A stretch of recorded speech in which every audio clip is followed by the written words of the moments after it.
नमस्कार। निर्माण academy online परिवार में मैं के सिंह भारतीय अर्थव्यवस्था के साथ सभी सम्मानित सदस्यों का हार्दिक स्वागत एवं अभिनंदन करता हूं। तो हमारे सभी सम्मानित सदस्य कैसे हैं? तो हम उम्मीद करते हैं कि हमारे सभी सम्मानित सदस्य भाई बहन बहुत अच्छे होंगे और आप लोगों की पढ़ाई लिखाई भी सुचारू रूप से कंपटीशन एग्जाम को ध्यान में रखते हुए लगातार आगे चल रहा होगा। तो इस भारतीय अर्थव्यवस्था का जो हमारा पिछला वीडियो था उसमें हम आपको इंट्रोड्यूस कराए थे कि सिलेबस को किस तरीके से आपको बांट के पढ़ना होता है जहां आपको सरल लगने लगे। तो उसी क्रम में आज जो टॉपिक हम डिसाइड करेंगे उसमें आपको पूरी तरीके से सरलता नजर आएगी और इस टॉपिक में हम उम्मीद करेंगे कि आपको उलझी हुई चीजें बिल्कुल सरल वे में आप तक हम पहुंचाने का प्रयास अपने YouTube चैनल के माध्यम से करेंगे। आप देखेंगे कि भारतीय अर्थव्यवस्था लोगों को दिमाग में लगता है कि ये बहुत ही कठिन टॉपिक होगा, लेकिन दोस्त मैं आपसे एक उम्मीद करता हूं, आशा करता हूं कि जब आप हमारी क्लास को लेकर आगे बढ़ेंगे तो आप पूरी तन्मयता के साथ क्लास को देखिएगा और देखने के बाद बताइएगा कि सरल सब्जेक्ट है या कठिन सब्जेक्ट है। तो आइए इसी क्रम में आपका समय बर्बाद बिना किए हुए हम टॉपिक पे चलते हैं और आज का टॉपिक आपके लिए जो डिसाइड किया गया है वो है आपका फाइनेंस मार्केट या वित्त बाजार। आज हम आपके साथ चर्चा करेंगे वित्त बाजार पे या इसे आप कहेंगे फाइनेंस मार्केट। यहां पर हम आपके साथ चर्चा करेंगे वित्त बाजार या फाइनेंस मार्केट पर। अब यहां पर आप देखेंगे वित्त बाजार क्या होता है। वित्त बाजार, इस वित्त बाजार में कौन कौन सी चीजें जुड़ती हैं जो फाइनेंस मार्केट का या वित्त बाजार का रूप ले लेती हैं। आप यूं ही तो नहीं कह देंगे कि वित्त बाजार हो गया। किसी भी चीज को देखने के बाद आप कहेंगे नहीं ना कि वित्त बाजार है, लेकिन जब इसमें कुछ इसके पार्ट दिखने लगेंगे तो आप यहां पर कहने लगेंगे अच्छा कि हम वित्त बाजार के साथ आगे बढ़ रहे हैं। लेकिन आपको ध्यान में रखना है कि इस वित्त बाजार में प्राइमरी और सेकेंडरी दोनों मार्केट, जब प्राइमरी मार्केट और सेकेंडरी प्राथमिक बाजार और द्वितीयक बाजार जब एक साथ काम करेगा तो यहां पर तब टॉपिक निकल के आएगा वित्त बाजार। और इस वित्त बाजार के लिए जो टॉपिक डिसाइड किए जाते हैं यहां पर देखिएगा, इस वित्त बाजार के आपके साथ दो पार्ट होते हैं। इस वित्त बाजार में एक बाजार होता है जिसे आप कहते हैं मुद्रा बाजार। इसे आप जिस बाजार के नाम से जानते हैं इसे आप कहते हैं पहले को मुद्रा बाजार। और इस मुद्रा बाजार में आप यहां पर शब्द देते हैं कि ये करेंसी मार्केट होता है, यहां पर करेंसी का लेन देन होता है। ये मुद्रा बाजार करेंसी मार्केट के नाम से जाना जाएगा। और यहां पर दूसरी तरफ देखेंगे, दूसरी टॉपिक इसमें जुड़ता है तो इसे आप कहते हैं पूंजी बाजार। इसे क्या कहेंगे? पूंजी बाजार। यहां पर शब्द आता है, इसे आप कहेंगे कैपिटल मार्केट। तो अब आप यहां पर देखिए कि मुद्रा बाजार और पूंजी बाजार दोनों टॉपिक मिलकर ही जिस बाजार का निर्माण करते हैं उसे आप किसके नाम से जानते हैं? तो उसे आप कहते हैं वित्त बाजार। तो माइंड मेकअप करिएगा, ध्यान में रखिएगा कि वित्त बाजार में दो मार्केट नजर आते हैं, एक होता है मुद्रा बाजार और दूसरा होता है पूंजी बाजार। यहां पर देखिएगा ये जो मुद्रा बाजार होता है ये अल्पकालीन, ये शॉर्ट टर्म, यहां पर ध्यान में रखिएगा, अल्पकालीन या अति अल्पकालीन बाजार के नाम से जाना जाता है। तो यहां पर देखिए कि अल्पकालीन या अति अल्पकालीन बाजार के नाम से आप मुद्रा बाजार को ध्यान में रखते हैं। तो अल्पकालीन या अति अल्पकालीन अर्थात कुछ समय के लिए, अर्थात कुछ महीनों के लिए जब पैसे का लेन देन होता है, जब पैसे का लेन देन होता है तो ऐसे बाजार को आप किस बाजार में देखते हैं? मुद्रा बाजार में या शॉर्ट टर्म मार्केट में या अति अल्पकालीन बाजार में। यहां पर आप देखेंगे कि ये मुद्रा बाजार जो होता है ये प्राथमिक बाजार का भी निर्माण करेगा। आगे हम आपके साथ चर्चा करेंगे जब टॉपिक को ओपन करने लगेंगे, खोलने लगेंगे। तो यहां पर दोस्त देखिएगा अल्पकालीन या अति अल्पकालीन बाजार होता है, यहां पर मुद्रा का लेन देन होता है। तो अब आप इसे पढ़ेंगे कहां, तो यहीं पर आप पढ़ते हैं बैंकिंग प्रणाली। तो इस जहां पर इसे पढ़ेंगे वो टॉपिक का नाम आपके साथ आएगा बैंकिंग प्रणाली का।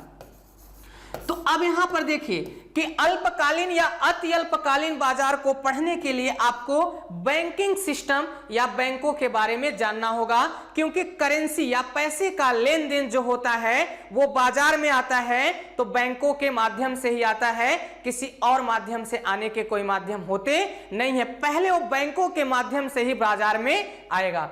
और जब पूंजी बाजार में आप देखते हैं, कैपिटल मार्केट को देखते हैं, तो यहां पर जो अर्थ निकल के आता है, कैपिटल मार्केट जो होता है वो दीर्घकालीन बाजार होता है, जिसे आप लॉन्ग टर्म प्रोसेस या लॉन्ग टर्म मार्केट के नाम से जानते हैं, या ये दीर्घकालीन बाजार होता है। लॉन्ग टर्म प्रोसेस की बात करेंगे हम, तो दीर्घकालीन बाजार में आप देखते हैं कि जिसे पढ़ना होता है उसे आप कहते हैं शेयर मार्केट। Share market. अब यहां पर देखिए ये शेयर मार्केट यहां पर टॉपिक ओपन होगा, इसके साथ पूंजी बाजार के साथ जो आपका टॉपिक ओपन होगा वो होगा शेयर मार्केट। और शेयर मार्केट में जो होता है यहां पर आप दीर्घकालीन बाजार के नाम से जानते हैं या लॉन्ग टर्म मार्केट के नाम से जानते हैं। तो अब यहां पर देखिए कि इस फाइनेंस मार्केट में आपको दो बाजार मिले, मुद्रा बाजार और पूंजी बाजार। और मुद्रा बाजार को आपने देखा कि बैंकिंग प्रणाली अल्पकालीन या अति अल्पकालीन बाजार के साथ चर्चा करेंगे, और पूंजी बाजार में आप देख रहे हैं कैपिटल मार्केट, दीर्घकालीन बाजार, शेयर मार्केट के साथ चर्चा होगी। शेयर मार्केट के साथ यहां पर चर्चा होगी आपके दीर्घकालीन बाजार में या कैपिटल मार्केट में।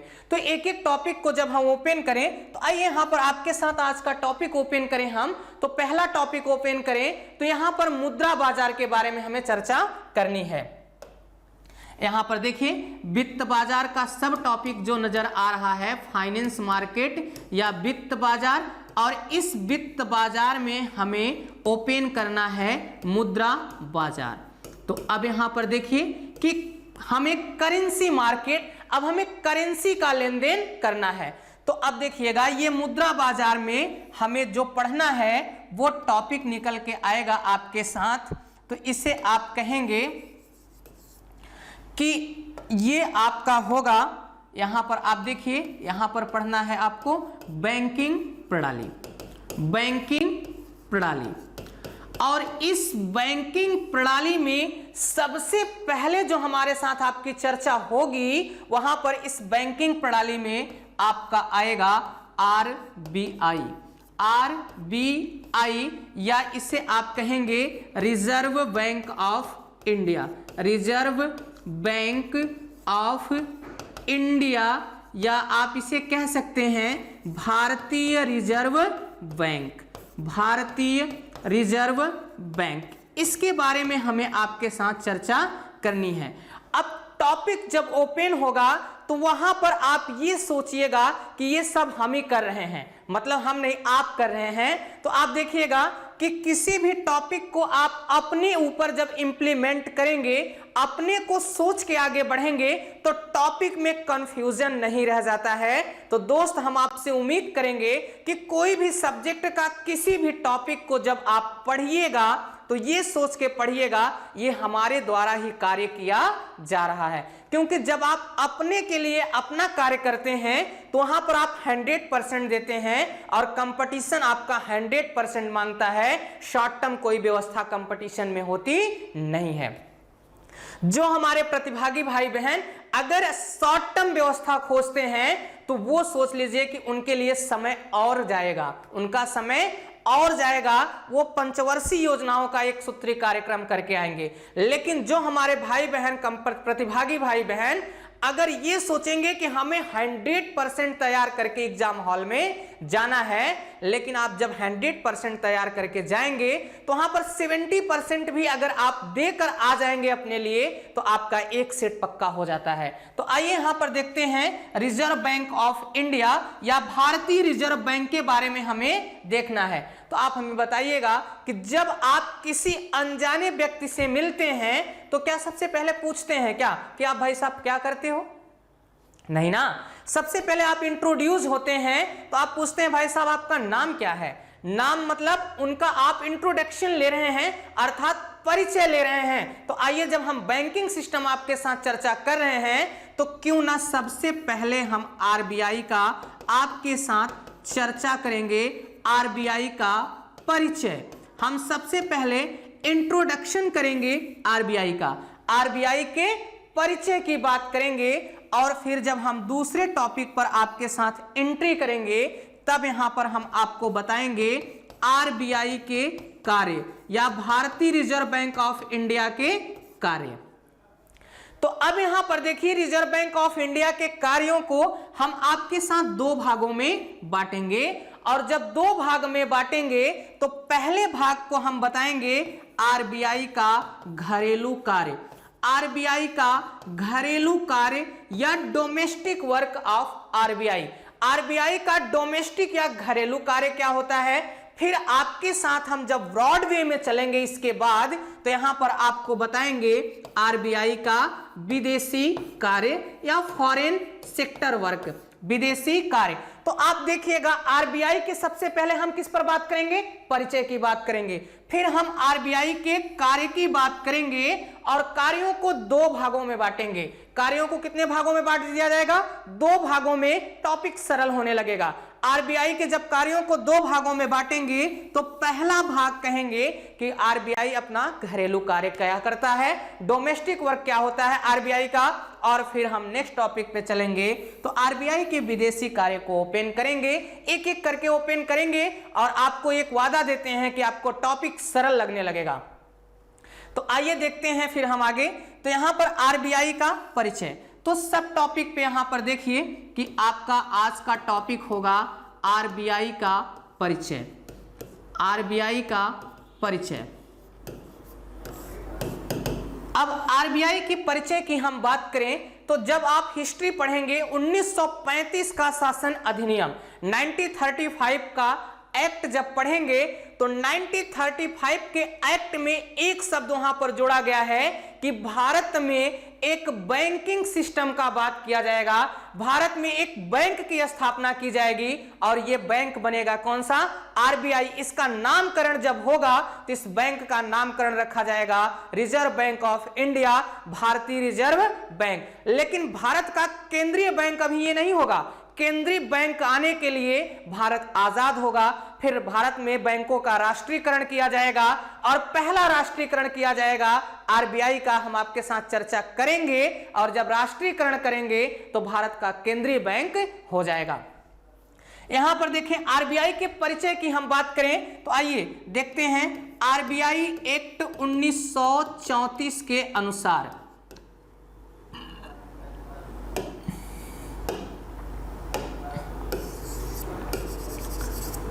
तो यहां पर आप देखिए आरबीआई एक्ट 1934 के अनुसार, आरबीआई एक्ट 1934 के अनुसार 1935 में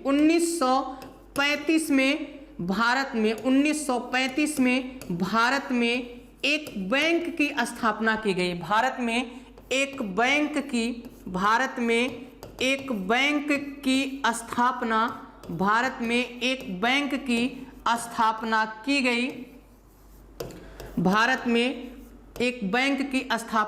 की गई।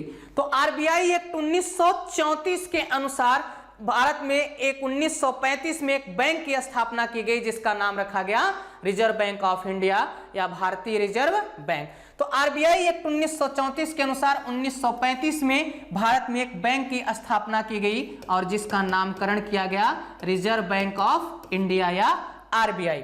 यहां पर आप देखिए 1935 में जब इसकी स्थापना की जाती है तो यहां पर देखिएगा स्थापना के समय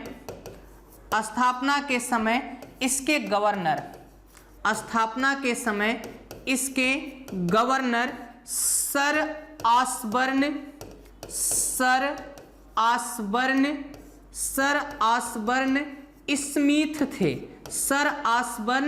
स्मिथ थे। जब आरबीआई की स्थापना होती है 1935 में तो इसके पहले जो गवर्नर बन के आते हैं, अर्थात आरबीआई के पहले गवर्नर, यहां पर क्या बताएंगे आप, आरबीआई के पहले गवर्नर सर ऑसबर्न स्मिथ थे। यहां पर देखिएगा सर ऑसबर्न स्मिथ थे। और पहले भारतीय गवर्नर, पहले भारतीय गवर्नर, पहले भारतीय गवर्नर, पहले भारतीय गवर्नर में नाम आएगा, आप इन्हें कहेंगे सीडी देशमुख। पहले भारतीय गवर्नर कौन बने, सीडी देशमुख। यहां पर आप देखिएगा कि यहां पर एक कंफ्यूजन अगर एग्जामिनर क्रिएट करेगा तो आप गलत नहीं करिएगा। और कैसे कि अगर पूछा जाए कि आरबीआई के पहले गवर्नर, तो पहले गवर्नर कौन होंगे, सर ऑसबर्न स्मिथ। अब बताइएगा 1935 में जहां भारत आजाद ही नहीं था तो क्या भारतीय व्यक्ति को गवर्नर बनाया जाएगा, बिल्कुल जी नहीं। तो सर ऑसबर्न स्मिथ आरबीआई के क्रम के पहले गवर्नर, लेकिन पहले भारतीय गवर्नर का नाम आएगा तो आप कहेंगे सीडी देशमुख। नेक्स्ट आप देखते हैं 1949 में आरबीआई का राष्ट्रीयकरण किया गया, आरबीआई का नेशनलाइजेशन किया गया, राष्ट्रीयकरण किया गया, राष्ट्रीयकरण किया गया। और अब यह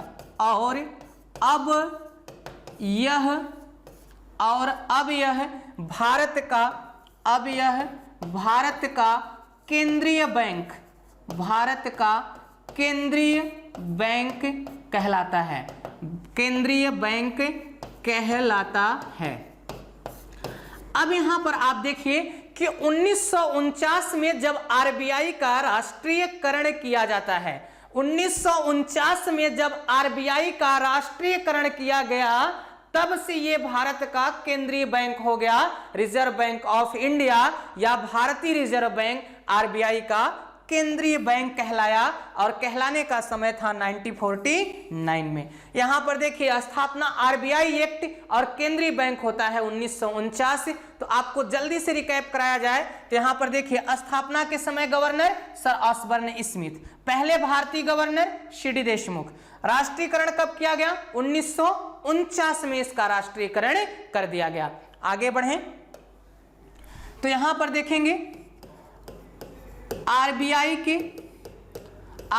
क्रम के दो ऐसे गवर्नर, आरबीआई क्रम के दो ऐसे गवर्नर, आरबीआई क्रम के दो ऐसे गवर्नर जो बाद में वित्त मंत्री बने, जो बाद में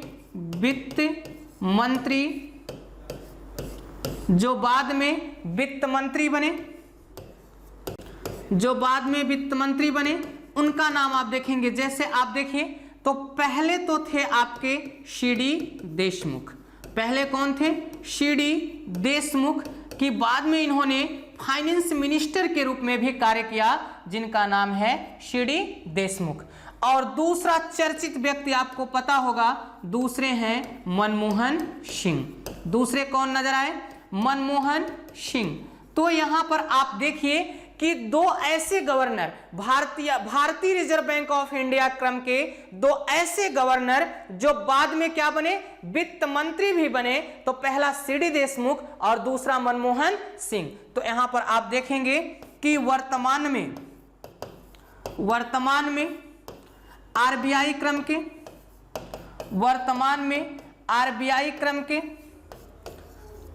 क्रम के 25वें गवर्नर, आरबीआई क्रम के 25वें गवर्नर कौन है, तो आप कहेंगे यहां पर आपको क्या नजर आएगा, शक्तिकांत दास नजर आएंगे। अब यहां पर देखिएगा कि वर्तमान में शक्तिकांत दास हम आपको बता रहे हैं, लेकिन अगर ये रातों रात बदल जाएंगे तो यहां पर आंसर गलत हो जाएगा आपका। मैं आपको यहां पर बताना चाहूंगा कि बिहार पीसीएस का एग्जाम था और उसके 2 दिन पहले पेपर सेट हो गया और उसके 2 से 4 दिन पहले क्या हुआ कि उर्जित पटेल के जगह शक्तिकांत दास ने पद ग्रहण कर लिया। तो वहां पर शक्तिकांत दास का नाम ही नहीं था, तो अंततः इस क्वेश्चन को आयोग के द्वारा हटा दिया गया। तो यहां पर जब पेपर सेट हो जाता है और कुछ ऐसे पद होते हैं जो किसी और के द्वारा पद धारण कर लिए जाते हैं, तो इसे मजबूरी ही सही, लेकिन या तो सब में इसका नंबर प्रोवाइड किया जाता है या इसे काउंट से ही हटा दिया जाता है। यहां पर आपने देखा कि, और यहीं पर आपसे बात किया जाए कि भारतीय आरबीआई क्रम के गवर्नर भी यहां पर नजर आएंगे, तो शक्तिकांत दास नजर आएंगे, लेकिन क्रम में परिवर्तन हो जाएगा।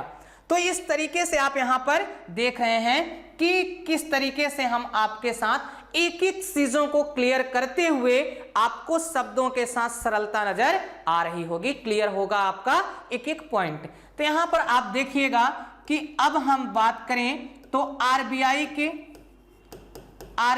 के कार्य सदस्य की संख्या, आरबीआई के कार्य सदस्य संख्या की बात हम करें तो अब आप देखेंगे कि आरबीआई का कार्य कितने सदस्यों के द्वारा किया जाता है। तो यहां पर देखेंगे कि आप कह सकते हैं आरबीआई का गठन, आरबीआई का गठन कितने सदस्यों के द्वारा होता है, ऑर्गेनाइजेशन कितने सदस्यों के द्वारा किया जाएगा। तो आप यहां पर देखिएगा आरबीआई का गठन, एक फॉर्मेट कंप्लीट करिएगा आरबीआई के गठन का। तो यहां पर देखिए 1 + 4 + 4 + 10 और +2, 1 1 धन 4 4 10 और 2, तो कितना हुआ 4 1 5 4 9 10 19 2 21।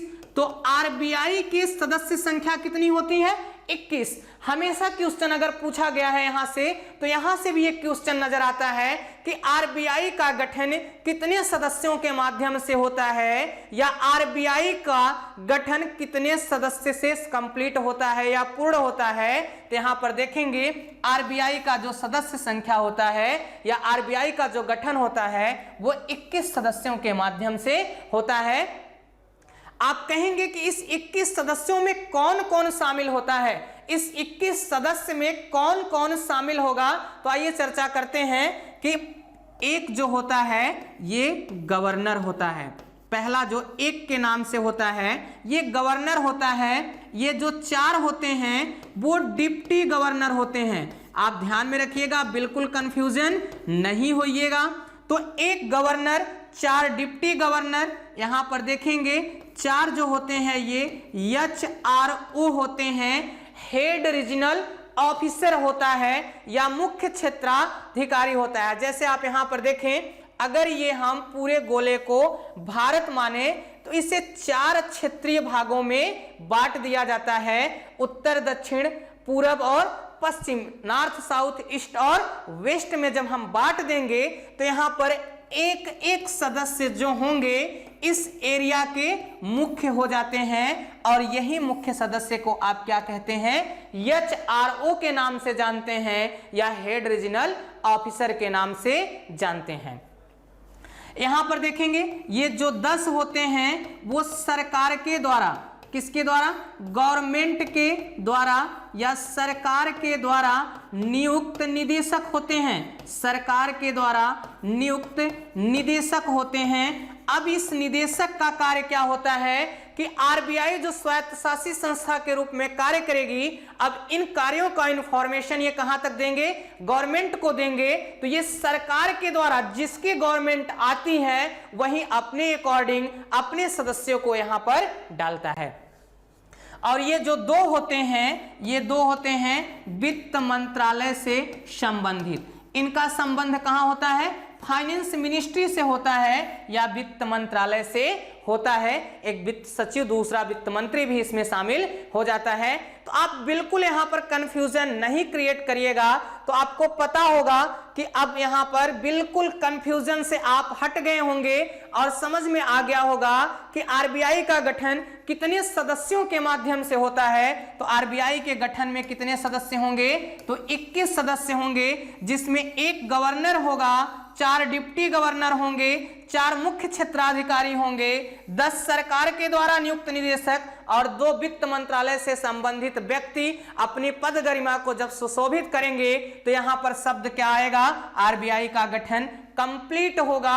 अब आरबीआई अपने कार्यों को इन सदस्यों के माध्यम से करने का तात्पर्य होगा। तो यहां पर बड़ा ही कंफ्यूजन एक शब्द आता है कि आरबीआई का कार्यकाल क्या होता है, या वित्त ईयर या फाइनेंस ईयर क्या निर्धारित किया जाता है। और अभी ये चर्चा में था कि अन्य बैंकों के कार्यकाल के समय ही क्यों ना आरबीआई के कार्यकाल को निर्धारित किया जाए, तो गवर्नमेंट इस पे अभी सुझाव दी नहीं है। तो अभी आरबीआई के कार्यकाल अलग हैं और अन्य बैंकों के कार्यकाल या फाइनेंस ईयर या वित्तीय वर्ष अलग हैं। तो यहां पर हम आपके साथ चर्चा करें तो यहां पर देखेंगे कि आरबीआई का कार्यकाल, तो यहां पर आप देखिए कि आरबीआई का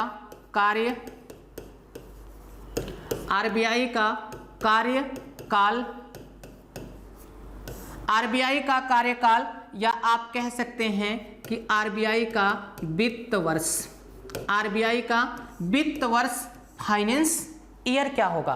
तो कंफ्यूज नहीं होइएगा कि आरबीआई का वित्त वर्ष क्या होता है। तो आप बताएं कि आरबीआई का वित्त वर्ष क्या होता है, 1 अप्रैल से 31 मार्च।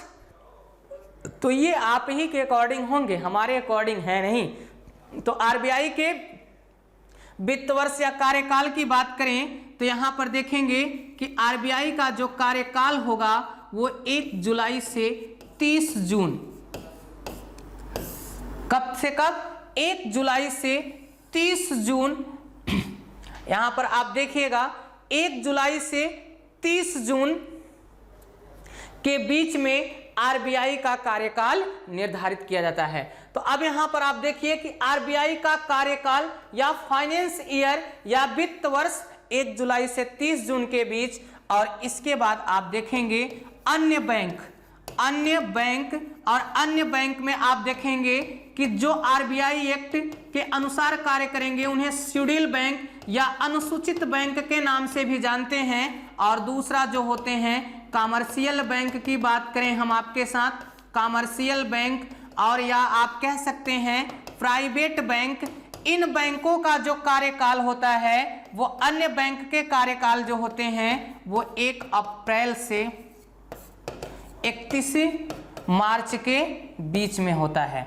तो इस तरीके से आप देखेंगे कि कब से कब निर्धारित किया गया इनका कार्यकाल। तो इस तरीके से आप आगे बढ़ेंगे।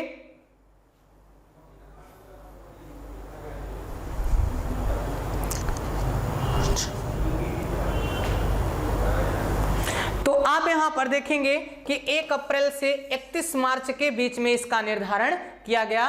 तो आप यहां पर कंफ्यूजन नहीं लीजिएगा। तो 1 जुलाई से 30 जून और 1 अप्रैल से 31 मार्च। अब यहां पर मुद्दा ये था कि लोगों के द्वारा ये जो आप देख रहे होंगे कि इनके लोगों के द्वारा जो मुद्दा उठाया गया, ये कहा गया कि अन्य बैंकों का कार्यकाल अलग क्यों और आरबीआई का कार्यकाल अलग क्यों, दोनों के कार्यकाल को एक क्यों ना कर दिया जाए। तो आप देखेंगे कि अभी ऐसा हुआ नहीं है, जब वो होगा तो आगे आपको नजर आ जाएगा। तो आप देखें, कल मैंने आपसे बताया था पिछले इस वीडियो में कि करंट अपडेट कैसे होता है। यहां पर देखिए आप इस तरीके से परंपरागत पढ़ रहे हैं, लेकिन जब इसमें क्या होंगे, चेंजेज हो जाएंगे, ये दोनों का कार्यकाल एक हो जाएगा तो क्या हो जाएगा, करंट अपडेट हो जाएगा। अभी आप देखेंगे कि CRR या SLR या RRR RRR जो भी आएगा लगातार एग्जाम में पूछा गया है, तो उसमें जो परिवर्तन होते हैं, जो तिमाही समीक्षा होती है, वहां पर जो निर्धारित कर दिए जाते हैं वहीं पर करंट हो जाते हैं। तो आपको बिल्कुल घबराने की जरूरत नहीं है। तो हम उम्मीद करते हैं कि आप आरबीआई के परिचय से बिल्कुल कंफ्यूज नहीं होंगे, आरबीआई का परिचय आपको बिल्कुल समझ में आ गया होगा। तो आप यहां पर एक बार हमारे साथ रिकैप करिए कि किस तरीके से आप हमारे साथ यहां तक आगे बढ़े हैं। लेकिन इसके पहले हम आपको थोड़ी सी टॉपिक पर और चर्चा कर दें कि आरबीआई का जब परिचय हो गया तो आरबीआई कार्य कौन से करेगा। तो यहां पर हम आपके साथ बात करेंगे आरबीआई के कार्य, वर्क ऑफ आरबीआई या आरबीआई के कार्य की बात करेंगे। तो आरबीआई के कार्यों को हम पहले ही आपके साथ 2 भागों में इसे बांट दिए हैं। जब आप इसे 2 भागों में बांटेंगे तो उलझा जो चीजें हैं वहीं पर क्या हो जाएगा, सरल शब्दों में नजर आने लगेगा या ये सुलझ जाएगा। तो देखिएगा, आरबीआई के कार्य में सबसे पहले जो निर्धारित होगा आरबीआई का घरेलू कार्य। या आरबीआई का डोमेस्टिक वर्क की बात हम इस पर करेंगे। आरबीआई का डोमेस्टिक वर्क या आरबीआई का घरेलू कार्य। दूसरी तरफ जब हम बढ़ेंगे तो आपको बताएंगे आरबीआई का विदेशी कार्य, आरबीआई का विदेशी कार्य या फॉरेन वर्क। इन दो चीजों पर आपके साथ चर्चा हम करेंगे। तो इसका सिनॉप्सिस, जब भी आप टॉपिक पढ़िएगा, किसी भी सब्जेक्ट का कोई टॉपिक पढ़िएगा, तो दोस्त याद रखिएगा कि माइंड मेकअप कर लीजिए कि हमें उस सब्जेक्ट का सिनॉप्सिस ध्यान में रखना है। और जब आप सिनॉप्सिस, आपका माइंड मेकअप हो गया, सिनॉप्सिस से आप पूरी तरीके से पूरा टॉपिक ओपन कर सकते हैं। एग्जामिनर का उद्देश्य होता है, आपको जांचना परखना चाहता है कि आप उलझी हुई टॉपिक को कितना छोटा कर सकते हैं और छोटे हुए टॉपिक को कितना विस्तृत रूप दे सकते हैं। यही होता है आपका प्री और मेंस। जब आप उलझे हुए बड़े टॉपिक को छोटा कर देते हैं तो ये आपका प्री, और छोटे टॉपिक को जब ओपन कर देते हैं तो हो जाता है आपका मेंस। दोनों में एक ही परिवर्तन है कि छोटे को बड़ा करना और बड़े को छोटा करना। इस तरीके की बात करेंगे तो जब हम आरबीआई के घरेलू कार्य की बात करेंगे तो आरबीआई के घरेलू कार्य में सबसे पहले हम मॉनेटरी पॉलिसी का निर्धारण कराएंगे आपके साथ, या मौद्रिक नीति का निर्धारण होगा। सबसे पहले किसकी चर्चा करेंगे हम आपके साथ? तो सबसे पहले हम आपके साथ चर्चा करेंगे मौद्रिक नीति का निर्धारण या मॉनेटरी पॉलिसी का निर्धारण कैसे किया जाता है। और इस मॉनेटरी पॉलिसी के निर्धारण को दो भागों में बांटिएगा। एक को कहिएगा कि इसका क्वांटिटेटिव उपाय करेंगे, हम मात्रात्मक उपाय करेंगे। मौद्रिक नीतियों का क्वांटिटेटिव उपाय करेंगे, मात्रात्मक उपाय करेंगे। और दूसरा जो होगा हम इस पर चर्चा करेंगे इसका गुणात्मक उपाय या क्वालिटी। अब हम यहाँ पर सबसे पहले क्वांटिटेटिव और दूसरी तरफ क्वालिटेटिव या गुणात्मक की बात करेंगे। तो मौद्रिक नीतियों का निर्धारण आरबीआई के द्वारा घरेलू कार्यों में किया जाता है और ये दो भागों में बांट के करता है, एक मात्रात्मक उपाय या दूसरा गुणात्मक उपाय। जब आगे हम आपसे मिलेंगे तो वहां पर बताएंगे कि मात्रात्मक उपाय, मौद्रिक नीतियां क्या होती हैं। तो मौद्रिक नीतियों के द्वारा जब बाजार में पैसे की क्या हो जाएगी, कमी हो जाएगी, तो मात्रात्मक उपाय से बाजार में पैसे को या तो घटा दिया जाएगा या तो बाजार में पैसे को बढ़ा दिया जाएगा बाजार की आवश्यकता के अनुसार। बाजार में अगर पैसे की नीड होगी तो पैसे को डाला जाएगा और बाजार में पैसे की नीड नहीं होगी तो आरबीआई अन्य बैंकों के माध्यम से यहां पर पैसे मार्केट से उठा लेगी, आरबीआई के पास हो जाएगा। यहीं पर निर्धारण होगा आरबीआई का बाजार और अन्य बैंकों के साथ संबंध। तो हम आपके साथ बाजार का संबंध भी निर्धारण कराएंगे कि देखिएगा यहां पर कि ये जो बाजार होता है, इस बाजार में कार्य करने के लिए आरबीआई भी आती है और इस आरबीआई के माध्यम से बाजार में अन्य बैंक भी कार्य करते हैं और इन्हीं दोनों के साथ निर्धारण होता है इनका रिलेशन या संबंध कि आरबीआई का बाजार में क्या संबंध है और अन्य बैंक का बाजार से क्या संबंध है। इन तरीकों के साथ हम आपके साथ चर्चा करेंगे। मौद्रिक नीतियों के बाद हम यहां पर दूसरे टॉपिक पर चर्चा करेंगे मुद्रा की छपाई। करेंसी की छपाई या मुद्रा की को किस तरीके से छापा जाता है, अधिकार कौन देता है, छापता कौन सा है, करेंसी प्रेस कहां से है, ये भी चर्चा आपके साथ हम करेंगे। तीसरी तरफ हम बात करेंगे मुद्रा की माप या मेजरमेंट ऑफ करेंसी की बात करेंगे हम कि M0 की मुद्रा क्या होती है, M1 क्या होता है, M2 क्या होता है, M3 क्या होता है और M4 क्या होता है। इस पर भी हम आपके साथ चर्चा लगातार करेंगे। उसके बाद हम आपके साथ चर्चा करेंगे कि यहां पर अन्य चीजें भी हम आपके साथ चर्चा करेंगे और इसके अन्य बैंकों के साथ संबंध क्या होंगे कि आरबीआई अन्य बैंकों का भी बैंक होता है। आरबीआई भारत सरकार एवं भारत सरकार एवं भारत के राज्य सरकारों का भी बैंक होता है, इस पर भी चर्चा करेंगे। और आरबीआई के विदेशी कार्य में दो प्रकार के कार्य नजर आएंगे। पहला होता है विदेशी मुद्रा का विनिमय। यहां पर आप देखेंगे कि विदेशी मुद्रा का विनिमय होता है एक्सचेंज ऑफ फॉरेन करेंसी। विनिमय से तात्पर्य होता है जब भारतीय मुद्राओं का एक्सचेंज दूसरे मुद्रा में या दूसरी, जैसे डॉलर जैसे आप एक एग्जांपल लीजिए कि अगर हमारे आपके भाई बंधु अमेरिका में काम करने गए हैं, क्या अमेरिका में उन्हें रुपया मिलेगा? तो जी नहीं। तो जब ये भारत से अमेरिका जा रहे होंगे तो अमेरिका में उन्हें किसकी जरूरत पड़ेगी? डॉलर की। तो जब आरबीआई विदेशी मुद्रा का विनिमय ही नहीं करेगा तो डॉलर कहां से मिलेगा? तो विदेशी मुद्रा का विनिमय से तात्पर्य होता है कि रुपए के बदले में अन्य मुद्रा और अन्य मुद्राओं के बदले रुपया जब मिलता है, यह कार्य करता है आपका आरबीआई, जिसे आप विदेशी सेक्टर में देखते हैं। और दूसरा होता है विदेशी मुद्रा का भंडारण। दूसरा होता है विदेशी मुद्रा का भंडारण या रिजर्व ऑफ फॉरेन करेंसी की बात करेंगे, विदेशी मुद्रा का भंडारण।